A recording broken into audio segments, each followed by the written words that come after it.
In the shadow of jagged peaks where the wind howled like a lonely wolf, Elias Thorne had built his life from the bones of solitude. A mountain man through and through, he'd retreated to his remote cabin after the war stole his youth and his faith in humanity. Scars thatched his face like the ravines below, and his hands, calloused from chopping wood and hunting game, rarely reached out for anything softer than a rifle. But winter was closing in, fiercer than any he'd known, and his aging body betrayed him with aches that no amount of grit could ignore. Desperate for help, he posted a simple ad in the Valley Town's Gazette: "Mountain Man seeks cook. Pay good. Room provided. No questions asked." Little did he know, the woman who answered would serve more than meals. She'd played up lessons in grace that would thaw his frozen heart. Elias expected a sturdy frontier type, someone as rough-hewn as himself, but when Clara Winters arrived at his door, she was a vision of quiet fragility amid the storm. Her belly swelled with the promise of new life, her eyes carrying the weight of recent loss. Her husband, a logger, felled by a falling pine just months before. She clutched a worn satchel, her dress threadbare but clean, and spoke with a voice like a gentle stream. "I'm here for the job, sir. I can cook, clean, and I won't be any trouble." Elias grunted, eyeing her condition with suspicion. A pregnant widow? This wasn't what he'd bargained for. But the snow was piling up, and beggars couldn't be choosers. He showed her to the spare room, muttering about expectations: 3 meals a day, no chit-chat, and she'd begun come spring. The first days were awkward, like two strangers dancing on ice. Elias kept to his routines. Rising before dawn to tend the traps, chopping firewood until his muscles screamed, retreating to his chair by the fire with a bottle of whiskey to drown the ghosts of battles past. Clara moved with a quiet efficiency, her hands transforming simple ingredients into hearty stews that filled the cabin with aromas he'd forgotten existed. Potatoes from the root cellar became creamy mashes, venison turned tender under her care. But it wasn't just the food, it was the way she hummed old hymns while stirring pots, or how she'd set the table with a wildflower in a tin cup, as if beauty mattered even in the wilderness. Elias ate in silence, but he noticed. Oh, he noticed. One evening, as the wind battered the shutters, Clara's pains began early, false alarms, the midwife later said, but in that moment, terror gripped her. She doubled over in the kitchen, a pot clattering to the floor. Elias burst in, his face paling at the sight. "What's wrong?" he barked, more out of fear than anger. She waved him off, but he wouldn't have it. For the first time in years, he knelt beside someone, his rough hand steadying her as he fetched water and blankets. "Breathe, woman," he said gruffly, but his voice cracked. As the pain subsided, Clara looked up at him with eyes full of gratitude. "Thank you, me retorne. Not many would help a stranger like me." He shrugged it off, retreating to his whiskey, but that night, sleep evaded him. Why had he cared? It is sworn off people after the war, after watching friends die in senseless charges. Yet here was this woman, carrying life amid her grief, and she'd stirred something long buried. As weeks turned to months, the unexpected began to unfold. Clara didn't just cook, she mended. She darned his torn shirts without being asked, organized the chaos of his toolshed, and one day, she found an old Bible tucked away in a dusty trunk. "Do you mind if I read from this?" she asked softly over breakfast. Elias Coleth. "That book's been closed for good reason." But she persisted gently, reading passages about forgiveness and mercy by the firelight.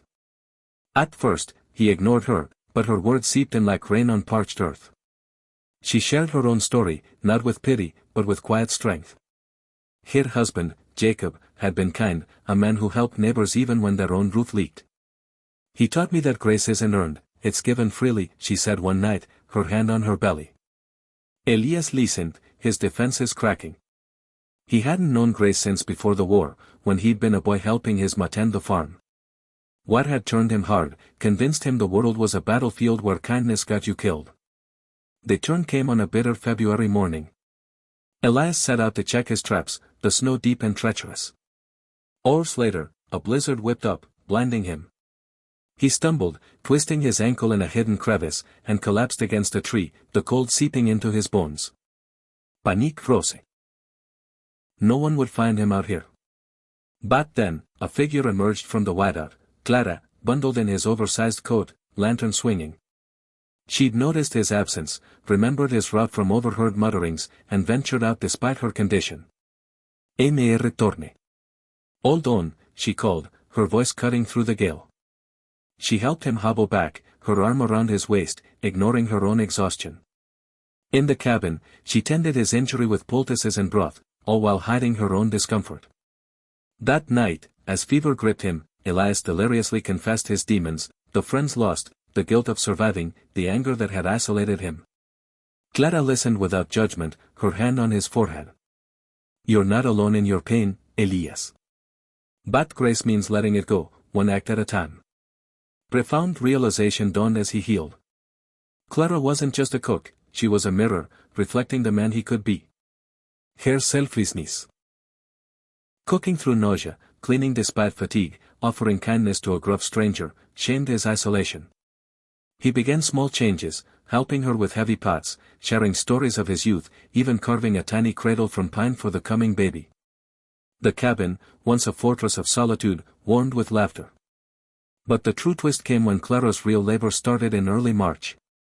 The midwife couldn't reach them through the drifts, so Elias, drawing on half-remembered army field medicine and Clara's calm guidance, delivered the baby himself, a healthy boy with Jacob's eyes, she said through tears.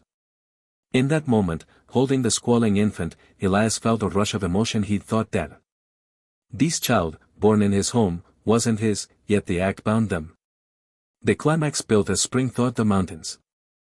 Elias, transformed, faced a choice.